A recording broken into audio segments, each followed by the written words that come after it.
Hi hello friends, ಎಲ್ಲರೂ ಹೇಗಿದ್ದೀರಾ? ಚೆನ್ನಾಗಿದ್ದೀರಾ? ನಾನು ಚೆನ್ನಾಗಿದ್ದೀನಿ, ನೀವು ಚೆನ್ನಾಗಿದ್ದೀರಾ ಅಂತ ಅನ್ಕೊತಾ ಇದ್ದೀನಿ.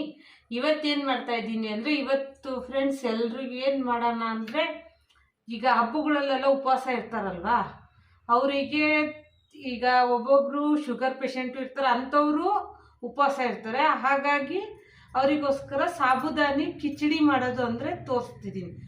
ಕಿಚಡಿನೂ ಅನ್ಬೋದು, ಇಲ್ಲ ಉಪ್ಪಿಟ್ಟು ಅನ್ಬೋದು. ಹಾಗಾಗಿ ಸಾಬುದಾನಿ ಉಪ್ಪಿಟ್ಟು ಇಲ್ಲ ಕಿಚಡಿ ಏನಾದರೂ ಒಂದು ಅಂದ್ಕೊಳ್ಳೋಣ. ಉಪವಾಸಕ್ಕೆ ತಕ್ಕಂಗೆ ಮಾಡ್ತಾ ಇದ್ದೀನಿ. ಈಗ ಒಪ್ಪತ್ತಿರ್ತಾರೆ, ಅವರಿಗೆ ಏನಾದರೂ ತಿನ್ನಲೇಬೇಕು ಅನಿಸ್ದಾಗ ಈ ಥರ ಸಾಬುದಾನಿ ಕಿಚಡಿನೂ ತಿನ್ಬೋದು. ಹಾಗಾಗಿ ಅದು ಹೇಗೆ ಮಾಡೋದು ಅಂತ ತೋರಿಸ್ತಿದ್ದೀನಿ, ಬನ್ನಿ ನೋಡಿ ಫ್ರೆಂಡ್ಸ್. ಇವಾಗ ಸಾಬುದಾನಿನ ನಾನು ನೆನೆಸಿ ಒಂದು 3-4 ತಾಸು ನೆನೆಸ್ಕೊಂಡಿದ್ದೀನಿ.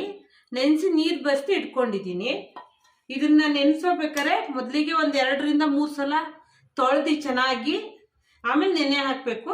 ಹಿಂಗೆ ಪ್ರೆಸ್ ಮಾಡಿದ್ರೆ ಪ್ರೆಸ್ ಆಗುತ್ತೆ ಇದು. ಆ ರೀತಿ ನೆನೆಸ್ಕೊಬೇಕು. ಮತ್ತು ಅದಕ್ಕೆ ಬೇಕಾಗಿರೋ ಐಟಮ್ಸ್ಗಳು: ಈರುಳ್ಳಿ, ಕೊತ್ತಂಬರಿ ಸೊಪ್ಪು, ಹಸಿಮೆಣಸಿನ್ಕಾಯಿ, ಕರಿಬೇವು, ಶೇಂಗಾ ಬೀಜನ ಹುರ್ಕೊಬೇಕು. ಹುರಿದು ಪೌಡ್ರ್ ಮಾಡ್ಕೊಳ್ಳೋದು. ಮತ್ತು ಕಡಲೆಬೇಳೆ, ಮತ್ತು ಒಗ್ಗರಣೆಗೆ ಸಾಸಿವೆ, ಜೀರಿಗೆ. ಆದರೆ ಇದಕ್ಕೆ ಬಂದು ಉಪವಾಸ ಇರೋರಿಗೆ ಉಪ್ಪು ಅವರು ತಿನ್ನಲ್ಲ, ಅದಕ್ಕೋಸ್ಕರ ಉಪ್ಪು ಹಾಕಂಗಿಲ್ಲ. ಅದಕ್ಕೆ ಅಂತ ಗ್ರಂಥಿ ಅಂಗಡಿ, ಯಾವುದೇ ಅಂಗಡಿಗಳಲ್ಲಾದರೂ ಇಲ್ಲಿ ಸಿಗುತ್ತೆ ಸೈಂಧವ ಲವಣ ಅಂತ, ಅದನ್ನ ಹಾಕ್ತಾ ಇದ್ದೀನಿ. ಹಾಗಾಗಿ ಸೈಂಧವ ಲವಣ ಇದನ್ನೇ ಹಾಕೋದು. ಹಾಗಾಗಿ ಕರಿಮತ್ ಮಾಡೋದಕ್ಕೆ ಎಣ್ಣೆ. ಈಗ ಮೊದಲಿಗೆ ಫಸ್ಟು ಶೇಂಗಾ ಬೀಜನ ಹುರಿದು ಇದ್ರ ಮೇಲಿರೋ ಸಿಪ್ಪೆ ತೆಗ್ದು ಹಾಕ್ಬೋದು, ಹಂಗೇನು ಮಾಡ್ಬೋದು. ನಾನು ಸಿಪ್ಪೆ ತೆಗೆದು ಹಾಕ್ತೀನಿ. ಹಾಗಾಗಿ ಇದನ್ನ ಫಸ್ಟ್ ಹುರ್ಕೊಳ್ಳೋಣ. ಶೇಂಗಾ ಬೀಜನ ಚೆನ್ನಾಗಿ ಹುರ್ಕೊಬೇಕು ನಾವು.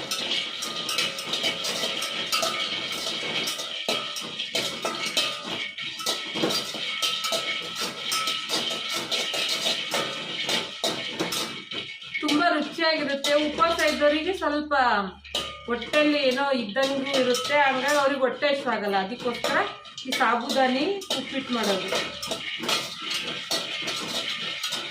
ಇದನ್ನ ಇಳಿಸಿ ತಣ್ಣಗಾಗಕ್ಕೆ ಬಿಡೋಣ. ಈ ತಣ್ಣಗಾದ್ಮೇಲೆ ಇದ್ರ ಮೇಲಿರೋ ಸಿಪ್ಪೆನೆಲ್ಲ ತೆಗಿಯೋಣ. ಇದು ಹೀಗೂ ಹಾಕ್ಬೋದು, ಇನ್ನೊಂದು ಸಿಪ್ಪೆ ತೆಗ್ದು ಹಾಕಿದ್ರೆ ಚೆನ್ನಾಗಾಗುತ್ತೆ. ಬಾಯಿಗೆ ಸಿಪ್ಪೆ ಒಂಥರ ಸಿಗಲ್ಲ, ಅದಕ್ಕೋಸ್ಕರ ಈಗ ಇದು ತಣ್ಣಗಾಗಲಿ. ಈಗ ನಾನು ತರ್ತರೆಯಾಗಿ ರುಬ್ಕೊಂಡ್ಬಂದಿದ್ದೀನಿ ಶೇಂಗಾನ. ಈಗ ಒಗ್ಗರಣೆ ಹಾಕೋಣ.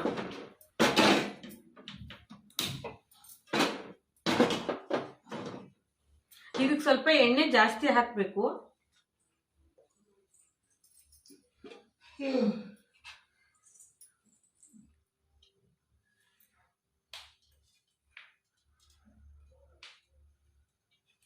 ನಾನು ಎಣ್ಣೆ ಹಾಕ್ತಾ ಇದ್ದೀನಿ.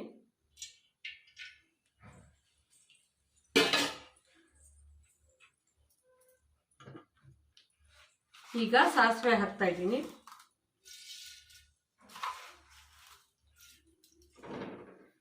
ಜೀರಿಗೆನೂ ಹಾಕ್ತಾ ಇದ್ದೀನಿ.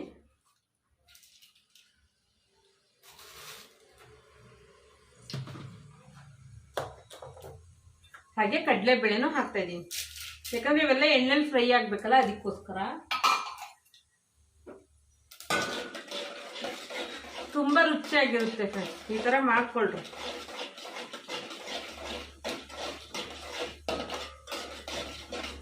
ನಂಗೂ ಇದೆಲ್ಲ ಗೊತ್ತಿರ್ಲಿಲ್ಲ, ಇದನ್ನ ಮತ್ತೆ ಹೇಳ್ಕೊಟ್ಟಿರೋದು. ಹಾಗಾಗಿ ನಾನು ಮಾಡ್ತಿರ್ಲಿಲ್ಲ.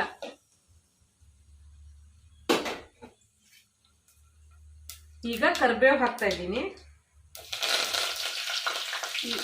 ಹಸಿಮೆಣಸಿನ್ಕಾಯಿನೂ ಹಾಕ್ತಾ ಇದ್ದೀನಿ ನೋಡಿ.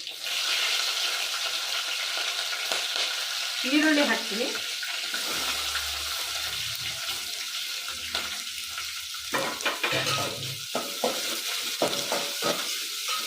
ಚೆನ್ನಾಗಿ ಫ್ರೈ ಆಗಬೇಕು, ಗೋಲ್ಡನ್ ಫ್ರೈ ಈರುಳ್ಳಿ.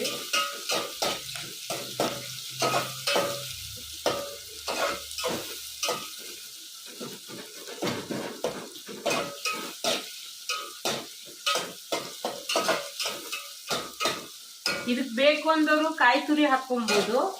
ಅಂದರೆ ಕಾಯಿ ತುರಿ ನಮಗೆ ಇಷ್ಟ ಆಗಲ್ಲ ಅಂತ ನಾನು ಸೇರಿಸಲ್ಲ. ಬೇಕು ಅಂದ್ರೆ ಕಾಯಿ ತುರಿನೂ ಹಾಕ್ಕೊಬೋದು. ತಿನ್ನೋಕೆ ಟೇಸ್ಟ್ ಚೆನ್ನಾಗಿರುತ್ತೆ. ತೆಂಗಿನಕಾಯಿ ತುರಿ,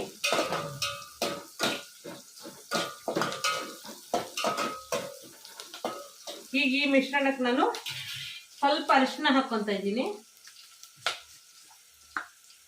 ಒಂದು ಚಿಟಿಕೆ ಹಾಕ್ಕೊತಾ ಇದ್ದೀನಿ ನೋಡಿ. ಸ್ವಲ್ಪ ಕಲರ್ ಬೇಕು ಅಂದರೆ ಹಾಕ್ಕೊಬೋದು, ಬೇಡ ಅಂದರೆ ಬಿಡ್ಬೋದು. ಆಮೇಲೆ ಸೈಂಧವ ಲವಣ ಅನ್ನಲ್ಲ, ಅದನ್ನು ಹಾಕ್ತಾ ಇದ್ದೀನಿ. ನಮಗೆ ಎಷ್ಟು ಬೇಕೋ ಅಷ್ಟು ಹಾಕ್ಕೊಳ್ರಿ. ಇದು ಸ್ವಲ್ಪ ಸಪ್ಪೆನೇ ಇರುತ್ತೆ, ಸ್ವಲ್ಪ ಜಾಸ್ತಿ ಹಾಕ್ಕೊಳ್ರಿ. ಜಾಸ್ತಿ ಅಂತ ತೀರಾ ಜಾಸ್ತಿನೂ ಬೇಡ, ಸ್ವಲ್ಪ.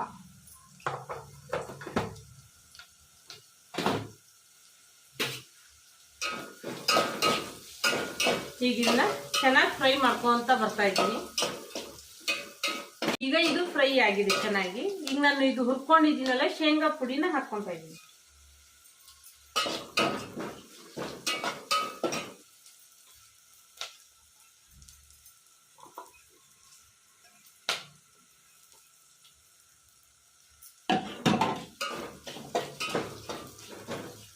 ಇಲ್ಲ ಮೊದಲಿಗೆ ಸಬ್ಬಕ್ಕಿನೂ ಇದಕ್ಕೆ ಹಾಕ್ಕೊಬೋದು, ಸಾಬುದಾನಿನೂ ಹಾಕ್ಕೊಬೋದು. ಆಮೇಲೆ ಬೇಕಾದ್ರೆ ಮೇಲೆ ಶೇಂಗಾ ಪುಡಿ ಹಾಕ್ಬೋದು, ಹಂಗೂ ಮಾಡ್ಬೋದು. ಇಲ್ಲ ಈ ರೀತಿನೂ ಮಾಡ್ಬೋದು, ಡೈರೆಕ್ಟ್ ಎಣ್ಣೆಗೆ ಹಾಕ್ಬೋದು.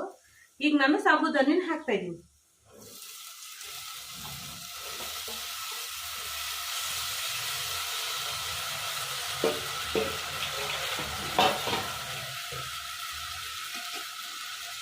ಇದನ್ನ ಇವಾಗ ಚೆನ್ನಾಗಿ ಮಿಕ್ಸ್ ಮಾಡ್ಕೊಳ್ಳೋಣ.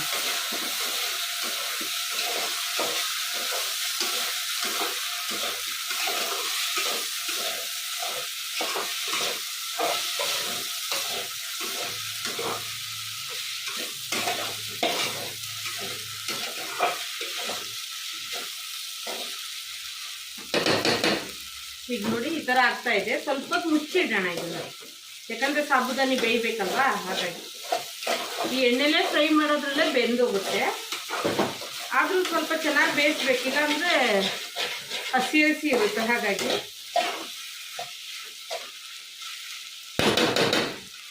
ಒಂದು 5 ನಿಮಿಷ ಮುಚ್ಚೋಣ ಮೇಲೆ. ಫ್ಲೇಮ್ನ ಸ್ವಲ್ಪ ಕಡಿಮೆ ಮಾಡ್ಕೊಳ್ರಿ.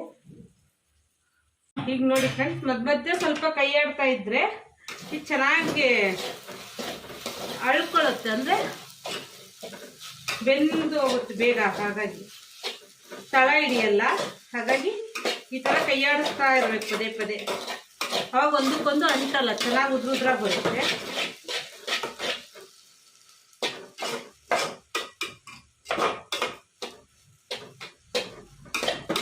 ಈಗ ಆಗಕ್ಕೆ ಆಲ್ಮೋಸ್ಟ್ ಬಂದಿದೆ.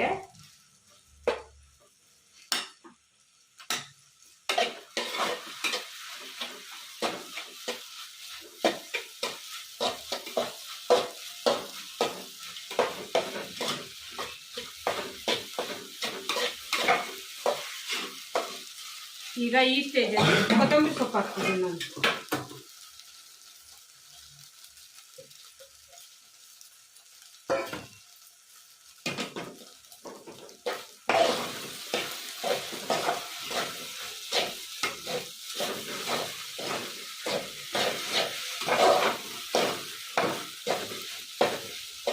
ಈಗ ಇದಾಗಿದೆ, ಆಫ್ ಮಾಡ್ತಿದ್ದೀನಿ ನೋಡಿ. ಈ ರೀತಿ ಬರುತ್ತೆ ಚೆನ್ನಾಗಿ.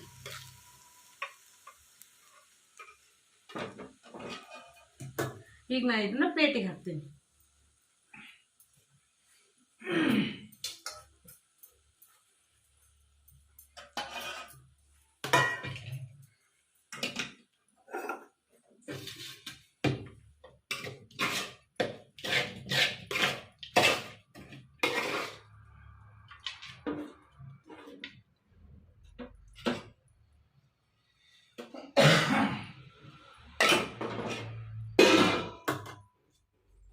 ನೋಡಿ ಫ್ರೆಂಡ್ಸ್, ಬಿಸಿ ಬಿಸಿ ಸಾಬುದಾನಿ ಉಪ್ಪಿಟ್ಟು ಆದರೂ ಅನ್ಬೋದು, ಇಲ್ಲ ಕಿಚಡಿ ಅನ್ಬೋದು.